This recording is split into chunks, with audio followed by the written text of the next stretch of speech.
దయచేసి వీడియోని అయితే లైక్ చేయండి. ఇంత కష్టపడి వీడియోలు చేస్తున్నాను కానీ చూస్తున్నారు కానీ లైక్లు చేయడం లేదు. ఈ సంధ్యా విత్తనం గురించి మనం ఇంతగానం చెప్పడానికి కారణం ఏంటిదంటే చాలా ఫీల్డ్స్ అయితే చూస్తున్నాం, చాలా బాగుంది, చాలా మంచి రకము, రైతులకు అందాలనే ఆలోచనతో ఈ వీడియోలు చేస్తున్నాము. మీరు చేసే ఒక లైక్తో ఒక షేర్తో రైతులందరికీ మంచి జరుగుతుంది.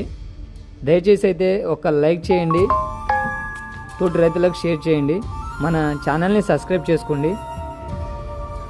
అందరికి నమస్కారం అండి. నేను ధన్వి కంపెనీలో ఎస్ఓగా పనిచేస్తున్నాను. ఇక్కడ సంధ్య అనే వెరైటీని మన కేసుంద్రం విలేజ్లో చూడడానికి వచ్చినాం మనం.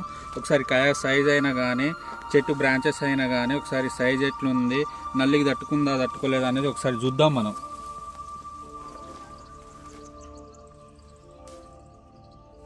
ఒకసారి చూడండి, కాయ సైజు, రంగు అనేది అస్సలే తగ్గదు. సంధ్య అనే వెరైటీ న్యూ వెరైటీ ఇది. ఒకసారి చూడండి మీరు. ఇది ఒక్కటే చెట్టు అని కాదు, ప్రతి ఒక్క చెట్టు అనేది అట్లనే ఉంటుంది.